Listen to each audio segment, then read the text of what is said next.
মানে জীবন, জীবন মানে যন্ত্রণা, মানুষ শুধু মানুষকে দেয় কুকুরমেরই মন্ত্রণা। লাইফ মানে জীবন, জীবন মানে যন্ত্রণা, মানুষ শুধু মানুষকে দেয় কুকুরমেরই মন্ত্রণা। এই কথা কথায় তেলবাজি, খারাপ মানুষ ভদ্র সাজি, ন্যায্য কথা বলতে মানা, এই কথাটি সবার জানা। সকলের নাই পেটে ভাত, অনাহারে কাটে রাত, তাদের ভাগ্য ফিরবে কবে, ভালো মানুষ আসবে যবে। ডাউটার পাকার মিলে হয়ে গেছে একাকার, ভালো মানুষ ভালো নাই, আশাগুলো পুড়ে ছাই। কাজ নাই কর্ম নাই, কোথায় গেলে পাবো ঠাই, অর্থলোভী সমাজপতি, তাদের হাতেই তোমার গতি। মেশামেশি ভালোবাসা খালি খালি দিবে আশা, ভাবে সাবে বড় স্টার, ম্যানেজ করে হবে পার। ওরাই ম্যানেজ মাস্টার, ওরাই ম্যানেজ মাস্টার, ওরাই ম্যানেজ মাস্টার, ওরাই ম্যানেজ মাস্টার। লাইফ মানে জীবন, জীবন মানে যন্ত্রণা, মানুষ শুধু মানুষকে দেয় কুকুরমেরই মন্ত্রণা। লাইফ মানে জীবন, জীবন মানে যন্ত্রণা, মানুষ শুধু মানুষকে দেয় কুকুরমেরই মন্ত্রণা। মেশামেশি ভালোবাসা খালি খালি দিবে আশা, ভাবে সাবে বড় স্টার, ম্যানেজ করে হবে পার। ওরাই ম্যানেজ মাস্টার, ওরাই ম্যানেজ মাস্টার, ওরাই ম্যানেজ মাস্টার, ওরাই ম্যানেজ মাস্টার। যেখানে আমি লাইলিরে বিয়ে করতে চাইছি সেখানে বুড়া বেটি যায়, ফুলমতি যায়, ব্যাক করার মতো কথা কস। তো এই বাড়িতে থাকতে তোমার কোনো সমস্যা নাই, আর এই বাড়িওয়ালার মেয়েটা অন্যরকম, এই বাড়িওয়ালার মেয়েকে বিয়ে করতে তোমার কোনো সমস্যা নাই, এটাই তো তোমার পরের লাইন হবে, তাই তো? আপনার মাথা তো দেখি গিলো আছে। হ্যাঁ, আমি করে আগেই বুঝতাম পারছি যে আমি কুকার লগে কথা কইতাছি। যতই কথা বলেন, খারাপ খারাপ কথা বলবেন তো বলেন, আমি এই যে কানের মধ্যে আঙ্গুল দিয়ে থাকলাম, মুই শুনবো না। এই বেটা কি বলে, আমরা নাকি খারাপ খারাপ কথা বলবো? এমন জঘন্য দারোয়ান তো আমি আগে কখনো দেখি নাই। আপনার এই কথাটা আমি শুনতে পারছি, আপনাকে কথাবার্তা তো আমি জানি। আপনারা দুই বান্ধবী এক হইলেই খালি ইয়াং পোলাগুলো ইয়া গাল গপ্প করেন। শোনেন, মোর কাম শেষ হইলে মুই এইখান থেকে বিদায় নিয়ে যাবো। এইগুলো আপনাকে এই সমস্ত বাগবিতানটা শোনার আমার টাইম নেই, বুঝছেন? আমি চলে যাওয়ার পর সারাদিন ব্যাপী আপনারা বৈশিয়া ইয়াং পোলাগো একদম পোস্টমর্টম করেন, সমস্যা নেই। রোস্তম ভাই, তুমি অপরাধ করছো।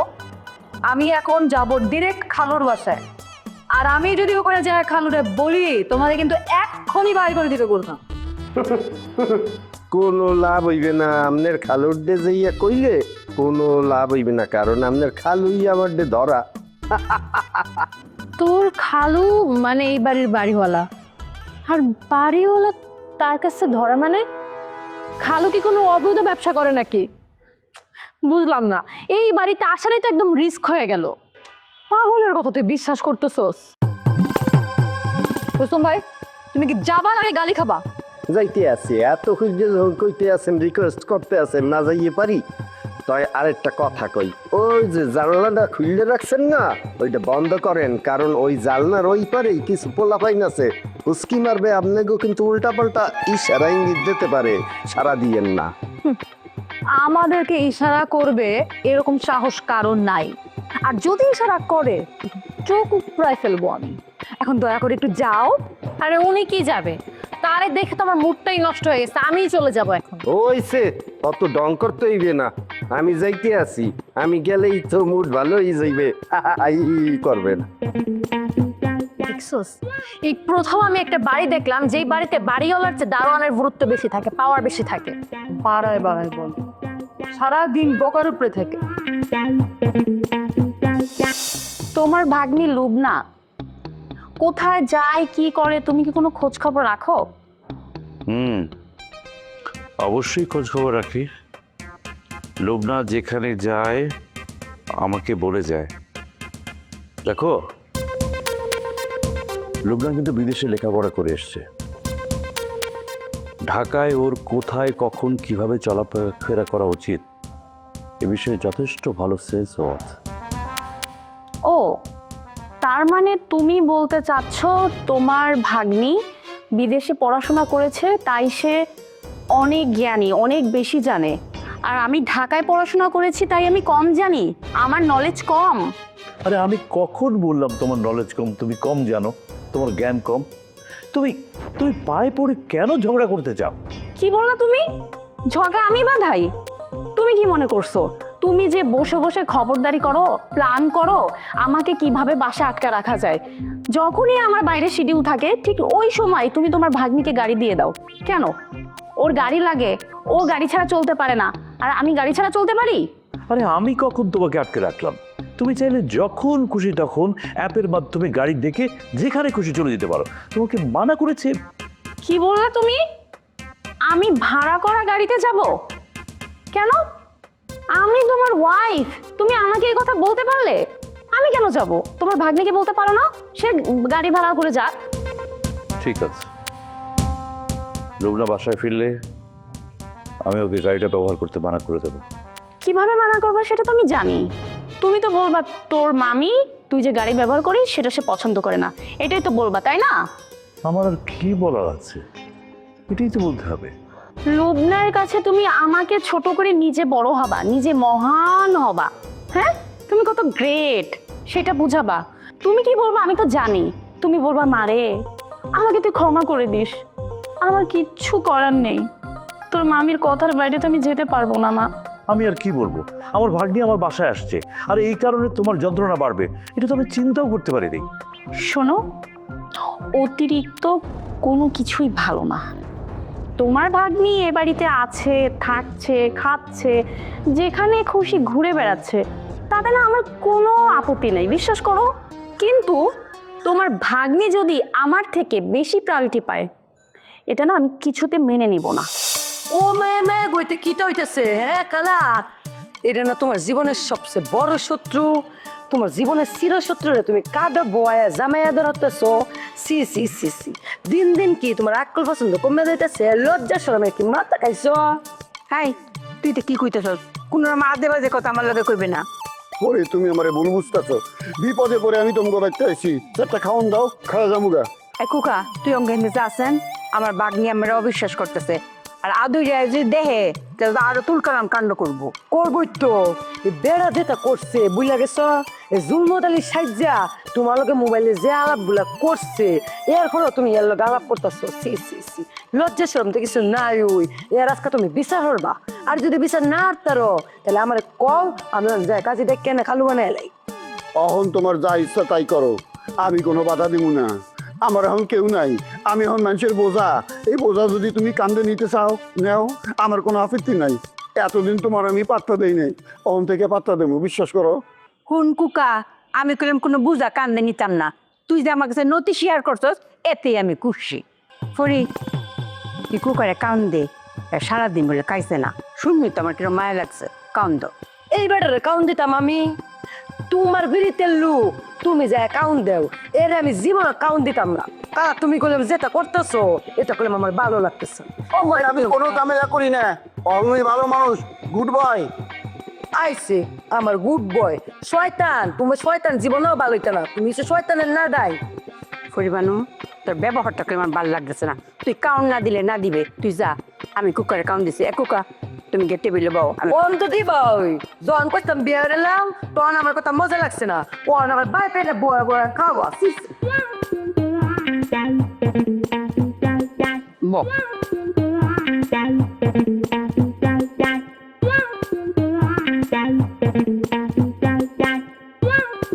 হলমতি, একটু পানি দাও গো ডার্লিং, গলা উড়ে গেছে।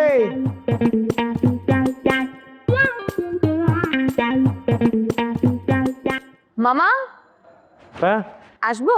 হ্যাঁ হ্যাঁ হ্যাঁ, আয় আয় আয়। কি ব্যাপার? কি নিয়ে আলোচনা হচ্ছে? আমি থাকতে পারি? আরে কোনো সিরিয়াস বিষয় না। আচ্ছা, এই রাস্তা আসতে কোনো সমস্যা নেই তো? মানে বলছিলাম নতুন ড্রাইভার কেমন না কেমন গাড়ি চালায়, অবশ্য তোর মামির খুব পছন্দের ড্রাইভার। মামির পছন্দ, তাই তো খুব ইউনিক। আর তুমি যদি পছন্দ করে দিতা নিশ্চয়ই কোনো একটা দাদু টাইপের কাউকে দিতা। এখন মামি পছন্দ করে দিয়েছে, মনেই হয় না সে ড্রাইভার, মনে হয় সে তো নায়ক। ছেলেটাকে তোমার ভালো লেগেছে? বাহ, আমি তো ভয়ে ছিলাম যদি ছেলেটাকে তোমার পছন্দ না হতো তাহলে তো ওকে তলপি তালপা নিয়ে বিদায় করে দিতাম। তোমার যখন পছন্দ হয়েছে তাহলে ওর চাকরি টিকে গেল। লুবনা, বাইরে থেকে আসছিস, যা গিয়ে একটু ফ্রেশ হ। সারাদিন কোথায় কোথায় থাকিস, আমি তো খুব চিন্তায় থাকি। আরে বাবা, তুমি কেন চিন্তা থাকবে? আরে আমার মামি আছে না, মামি থাকলে তোমার কিসের চিন্তা? মামি অনেক সুইট। তুমি তাড়াতাড়ি ফ্রেশ হয়ে ডাইনিং এ আসো, আমি তোমার জন্য খাবার দিচ্ছি। না, আমি একা খাবো না, আমি তোমার সাথে একসাথে খাবো।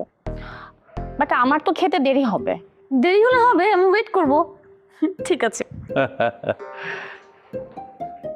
দেখেছ, যে মেয়ে মামি বলতে অজ্ঞান তুমি তাকেও হিংসা করো? হিংসা করা তো নেই, যেটা বাস্তব আমি সেটাই বলেছি। আরে তুমি ঘটনা কি? হ্যাঁ, ঘটনা হয়েছে তোরে এখন আমি ভাঙমু। তুই কার পারমিশনে আমার বাড়ির মধ্যে ঢুকছো? তুই ঢুকলি না কিসের জন্য? এখানে যে বাদি আছে, খাওন আছে, এটা টাকা নিতে টাকা দিয়ে টাকা দিচ্ছে। তুই এত গরম নিতে আসো কা? এত চটপট দেখাইতে আসো কা? গরম দিব না কা? খায় আসস মনে থাকে না, বাদি আছে টাকা দিস না, ঘটনা কি? টাহা দিমু না কইছি, টাহা তো তোরে দিমু কা? খালা কই, পরিমাণু কই? হ্যাঁ, পরিমাণু রে পাড়া, আমি টাহা দিতে আসি, যা। তোমার মালিকে যে আইতে মানা করছে হ্যাঁ করে এটা মনে নাই? এলাকা তো হারা আমার পাঠাইছে টাকা তোলা লিগা। মালিক রে তো মালিকে কইছে তো গো আইতে নিষেধ করছে না, তাহলে তুইও তো হ্যাগ মধ্যেই যা যা বাইরে। এ বেটা, আমার বাড়ি বইয়া তুই আমার গায়ে হাত দাও। তুই টাকা দিয়ে আমি আস্তে করে চলে যাবো। কি টাহা?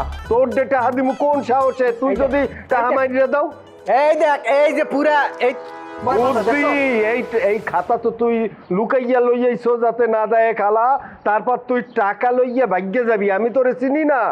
এ মালিকে ভরসা পাইতেছে আর তুমি মেয়ে ভরসা পাও না। খাইছো, এখন টাকা দিবা, টাকা বের করো। তোরে যে মালিক ভরসা হচ্ছে, হ্যাঁ আমি বুঝবো কেমনে? মানে আইসিয়া যদি ধর খালা, খালারও দরকার নাই, পরিবানু আইয়া যদি কয় যে এর ডে টাহা দাও, আমি টাহা দিয়ে দিমু, যা। পরিবারও এখানে আইবো না, তোমার মালিক এনে মানা করে দিছে, এই জন্য তো আইবো না। আচ্ছা তুই যা, যাইয়া কই যে দুলাভাই পরে আইয়া টাহা দেবে আনে, যা। আবার দুলাবে দুলাবে কিসে রে? তুমি খাইছো, এখন টাকা দাও তো, আমি যাবো গা। হন, তুই তো চাকরি হর, ঠিক না? এই চাকরি যদি তোর না থাকে তাইলে তোর কি অবস্থাটা হইবে কদেই? তুই তো রাস্তায় ঘুরে ঘুরে ভিক্ষা করতে হইবে, ঠিক কি না? এটা তো তোমার চিন্তা না, আমি কি করবো না করবো এটা আমার বিষয়। আপনি আমার কোন বোন রে বিয়া করছেন? তা পরিবানু, পরিবানু তোর কি হয়? আপা হয় না? আস্তে আস্তে কা। খালার লাগে আমার কথা হইছে, আমি ঘর জামাই থাকবো। ওরে হালার পোহালাই, কি ঘরজামাই মানে? ঘরজামাই মানে কি কইতে আসো তুই? আমার কিন্তু রক্ত গরম হয়ে যাইতে আছে। আমারও রক্ত ঠান্ডা না, ফুটতেছে। চুল্লে তোর সাইজ দেখছো তুই? কোন সাহসে তুই পরিবারের লগে নিজেরে মিলাও? জীবনে কি তুই আয়না দেখো নাই না কি? আমি তো বুঝি না ভাই। তুমি তো সেই তো না, হের লগে আমার কথা ফাইনাল, আমি আই লাভ ইউ কয়ে দিছি, ঠিক আছে? তুমি এর মধ্যে ঢুকো না প্লিজ। আমি কিন্তু এখন তোরে ভাঙমু। এই সব আজে বাজে কথা আমার দেখবি না। বোন ভাই, তুই এই নে ধর, 50টা টাকা ধর। এই টাকা টাকা উড়িস না, খাতা মাতা সব রেখা দে, যা।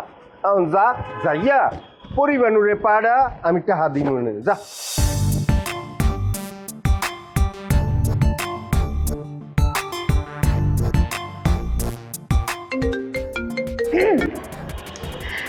হ্যালো, আসসালামু আলাইকুম স্যার। এই মাত্র পড়াশোনাটা শেষ করে এক কাপ চা নিয়ে একটু বসছি। আমার না শরীরটা এত খারাপ লাগতেছে, আজকে আপনার আসার কোনো দরকার নেই, আমার শরীর কাঁপায় কাঁপায় জ্বর আসতেছে। এই ফাঁকি মারার কোনো টাইম নাই, পরীক্ষা খুব কাছাকাছি, একদম দুষ্টুমি করবো না, আমি আসতেছি। আচ্ছা ঠিক আছে, আসেন। আসার সময় একটা ডাক্তারও নিয়ে আসেন। আপনার কি কলেজে মায়া দয়া বলতে কিচ্ছু নাই স্যার? এই যে আমার এরকম জ্বর, এই কথাটা আমি আপনাকে জানাইছি, এটা জানার পরও আপনি আমাকে পড়ানোর জন্য বাসায় আসতেছেন। এই কথাটা যদি আব্বা জানে, আব্বা কি পরিমাণে মাইন্ড করবে আপনার উপরে? ঠিক আছে, বুঝলাম তোমার জ্বর, তোমার কেমন জ্বর সেটা একটু দেখে যাই। এটা তো শিওর যে জ্বর হলে তো আর পড়া সম্ভব না, তাই না? তারপরেও আমার কাছে মনে হয় যে একটু দেখে যাওয়া উচিত, কি বলো? তোমার যেহেতু খুব জ্বর, জ্বরে সবচেয়ে বেশি বেটার হয় মালটা আনারস এগুলো খেলে। আমি এক কাজ করি, আসার সময় বাজার থেকে মালটা আনারস এগুলো নিয়ে আসি। আসলে তোমার জন্য না আমার খুব মায়া লাগছে। আচ্ছা ওয়েট, তুমি তো কালকেও ভালো ছিলা, তোমার শরীর স্বাস্থ্য সব ঠিক ছিল, আজকে আবার জ্বর উঠে গেল। ও মাই গড, এক কাজ করি, আমার মনে হয় তোমাকে ডাক্তার দেখানো উচিত, তাই না? আমি তো আপনাকে সেটাই বললাম, আপনি আসার সময় ডাক্তার নিয়ে আসেন, কিন্তু আপনি কি করলেন? আপনি হচ্ছেন পড়াশোনা কেমনে করানো যায় সেই ব্যাপার নিয়ে আপনি বেশি উদ্গ্রীব। স্যার আপনি এরকম রোবটের মতো কেন? হ্যাঁ, একটু কোমল ব্যবহার করা যায় না? কোমল ব্যবহার করলে মানুষজন তো আপনাকে একটু ভালোবাসবে। আমি ভালো মানুষ হবার চেষ্টা করছি। এই যে দেখো না, তোমার জ্বর উঠেছে কথা শোনার সাথে সাথে কিন্তু আমি দৌড়াই আসার চেষ্টা করছি। আমি এসে তোমাকে ডাক্তার দেখাবো, কেমন? জ্বর হয়েছে কথাটা আমার আপনাকে বলাই উচিত হয়নি। আপনার তো পড়ানোর মতো মতলব না, আপনার তো মতলব অন্য কিছু। এখন আমি বুঝতেছি পড়ানো ছাড়াও আপনার অন্য কোনো এজেন্ডা আছে। আরে না না, আমার কোনো এজেন্ডা নেই। শুনো, তুমি যদি ভালো রেজাল্ট করো, ভালোভাবে পাশ করো, তাহলে আঙ্কেল খুশি হবে। আর আঙ্কেলকে খুশি করা আমার দায়িত্ব, এটাই আপাতত আমার কাজ। এইবার আমি বুঝছি, এটাই তো আপনার আসল এজেন্ডা। আমি যদি পাশ করে যাই তাহলে আপনি আব্বাকে খুশি করতে পারবেন, আব্বার কাছে আবদার করতে পারবেন, আপনার ভয় কেটে যাবে, আপনি যে কোনো কিছু আবদার করে বসবেন আব্বার কাছে। এই ওয়েট ওয়েট ওয়েট, তোমার যদি জ্বরই থাকে তাহলে তুমি এত কথা বলো কিভাবে? মানে একটার পর একটা কথা বলেই যাচ্ছ তুমি। এত কথা তো আমি বলতেছি না, আপনি আমাকে বাধ্য করছেন। আপনাকে তো আমি আমার বকা দিতে পারবো না, খারাপ ব্যবহার করতে পারবো না, তাহলে তো আপনি আমার অভিশাপ দিবেন। গুরুজনের মুখে শুনছি শিক্ষকদের অভিশাপে নাকি জীবন শেষ হয়ে যায়, সেই ভয়ে তো আপনার সাথে খারাপ ব্যবহারও করতে পারতেছি না। শোনো, তুমি যদি খারাপ ব্যবহার করো না, তারপরও কিন্তু আমি অভিশাপ দেবো না, কারণ তুমি আমার ছাত্রী। তোমার প্রতি একটা মায়া মমতা আমার কাজ করে, সেই মায়াটা খুব গভীরই। স্যার শোনেন, আপনার মায়ের যতই গভীর থাকুক, আমি আর কথা বলতে পারতেছি না, এখন ফোন রাখি। হ্যালো,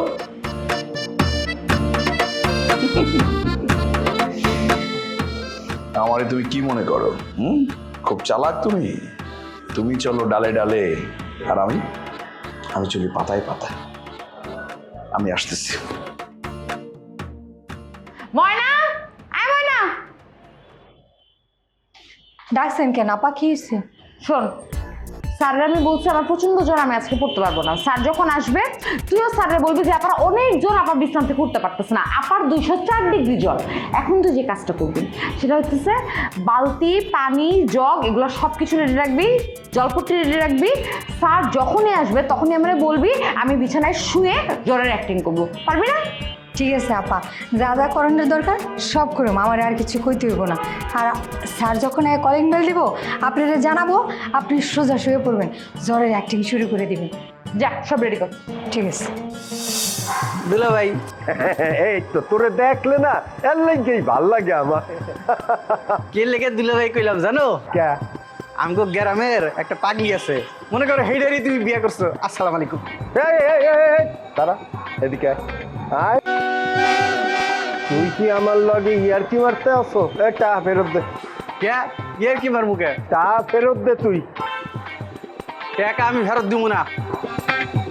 আর আমার কাছে কিন্তু রিপোর্ট আছে, তুই কিন্তু পরিবারের দিকে অন্যভাবে অন্য দৃষ্টিতে তাহাও। এরপর যদি আর শুনি এই কথা, তাহলে কিন্তু 50 টাকার বিনিময়ে আমি 500 টাকা পিল্লে স্যার মুখ। আচ্ছা ঠিক আছে, তাকাবো না, টাকার পরিমাণটা আর একটু বাড়াই দিব। শোন, আমার লগে যখন বিয়া হইবে পরিবার, তখন তো তুই আমাকে বাড়িতেই থাকবি, ঠিক না? তখন তো তোরে হাজার হাজার লাখ লাখ টাকা দিমু, তুই তো ব্যবসা বাণিজ্য সামলাবি। সমস্যা কি? যা শিওর, আরে যা না শিওর। ফোন আর পরিবানুরে কবি কি দুলাভাই শরীর স্বাস্থ্য খুব একটা ভালো নাই, আইয়ে একটু যাতে দেখা যায়। আরো কমু যে মরো অবস্থা। হ্যাঁ কইতে পারো, খুব কিন্তু দুশ্চিন্তায় আবার না পড়ে। হ্যাঁ, ক্যান্সার হইছে। একটা বানান দিব আমি, ক্যান্সার ম্যান্সার কও কা হারামজাদা, আকতা কুকাতা কও না, এটা খুলে দৌড়ে আইব। থাক। আচ্ছা ক। আচ্ছা, আসসালামু আলাইকুম। ওয়ালাইকুম আসসালাম। কত বড়টা উঠা আমার নাই ক্যান্সার হইছে। মিম, তোর বাসায় আসা আর জেলখানার কয়েদির সাথে দেখা করা একই কথা। আমার তো আসার কোনো ইচ্ছাই ছিল না, একটা জরুরি কারণে আসলাম। মানে আমার বাসা তোর কাছে জেলখানা মনে হয়? কি বললি তুই? তোর কি বলবো, তোর বাসার যে স্পেশাল দারোয়ান, এই দারোয়ান 101টা প্রশ্ন করে। আরে ও তো প্রশ্ন করতে করতে আমার বাপ দাদার 14 গোষ্ঠীর নাম সহ জেনে নেয়। ওরে আমি তোর সামনে অপমান করলাম, তা ওর তেল চর্বি কমে না। না, ওরা আজকে বাড়ি থেকে বাইরে করবো। চল তুই চল। থাক, আর যাওয়া লাগবে না। ওর সাথে কথা বলা মানে দুটা কথা খরচ করা ছাড়া আর কিছুই না। এর চেয়ে ভালো দারোয়ানের প্রসঙ্গে বাদ দিয়ে মেইন যেটা সেটা শোন। কি স্যার? তোমার রাজীবের সাথে তো আমার একটু আগে দেখা হয়েছিল। জুলি, কথায় কথায় যে এরকম ঠেস মেরে যে কথা বলোস না, এটা কিন্তু আমার পছন্দ না। আমার রাজীব মানে একটা ফুচকাওয়ালা, একটা ঝালমুড়িওয়ালা, শেষমেশ ড্রাইভার, আর তুই বলতেছিস আমার। এই ধরনের বহুরূপী ছেলের সাথে জড়ায় বান্ধবীরে নিয়ে যে কথা বলোস, তোর কি একটু লজ্জা লাগে না? হ্যাঁ, আমারে নিয়ে আর ওই ফুচকাওয়ালা না ড্রাইভার না কি ঝালমুড়িওয়ালা তারে জড়ায় যে কথা বলোস, তোর বুকটা একটু কাইপা উঠে না? না, বুক একটুও কাঁপে না, কারণ সে ফুচকাওয়ালাও না, সে মুড়িওয়ালাও না, সে তো একটা ফিটফাট ম্যান। তার সাথে আমার দেখা হয়েছে, আমি কথা বলতে গেছি ওমা, সে তো আমারে চিনলই না, আমাকে রীতিমতো অপমান করে দিল। তুই কথা বলতে গেলি কেন? তোর জায়গায় আমি থাকলে তো কথা বলতে যাইতাম না। ভালো হয়েছে, লজ্জা পাইছিস না? হ্যাঁ, খুব খুশি হয়েছে আমি, শান্তি লাগতেছে আমার। আমাকে অপমান করলো আর এটা তোর ভাল লাগলো? এই তুই আমার বান্ধবী। তুই রাজীবকে ভালোবাসিস, তুই ওর সাথে প্রেম করতে চাস, সেগুলো তো তুই নিজের মুখে আমাকে বলছিস। হ্যাঁ বলছি, এখনো বলি। দোস্ত তুই যদি ওকে দেখতি, তুইও নিজ থেকে ক্ষমা চেয়ে ওর সাথে প্রেম করতে চাইতে। ও তো ফুচকাওয়ালা না। আমার মনে হয় ফেরারি আসামি আত্মগোপনে আছে। আমারও তাই মনে হয়, আমিও তার এই কথা বলছিলাম, কিন্তু এটা শোনার সাথে সাথে তো সে ফট করে রাগ করে উঠলো, বলে কি এই মেয়ে আমার সাথে বেয়াদবি করবা না। ওর তো আমি পুলিশে ধরা দিতে চাইছিলাম, ওর কিন্তু আসলেই পুলিশে ধরা দেওয়া দরকার। মামি, আমি অফিসে গেলাম। এটা কি বলো, নাস্তা না খেয়ে অফিসে যাবে কেন? না মাম্মি, আমি অফিসে নাস্তা করে নিব। আর মামাকে বলো আমি কাজ শেষ করতে পারবো, মামা একটু পরে আসলেও ছুটবে। লুবনা, এটা কিন্তু একদম উচিত না। নাস্তা না খেয়ে বাইরে বেরোতে হয় না। আমি তো রাজীবকে বাইরে পাঠিয়েছি পাউরুটি আনতে, তোমার নাস্তা রেডি করতে বলেছি। তুমি না খেয়ে কেন যাবে? তুমি তো অফিসে জয়েন করার পর ব্যবসার চেহারাই পাল্টে গেছে। তোমার মামা তো সারাক্ষণ শুধু তোমার প্রশংসা আর প্রশংসা। মামা সবসময় ভাগ্নিদের একটু বেশি আদর করে, তাই। ও, মামা আদর করে আর মামি মনে হয় আদর করে না। তোমার কথায় কিন্তু আমি খুব কষ্ট পেলাম। সরি মামি, সরি, আমি এইভাবে বলতে চাইনি। তুমি তো আমাকে আরো বেশি ভালোবাসো। আরে মামা যতই ভালোবাসো, তুমি যদি অ্যালাউ না করতে তাহলে তো আমি এই বাসায় থাকতে পারতাম না।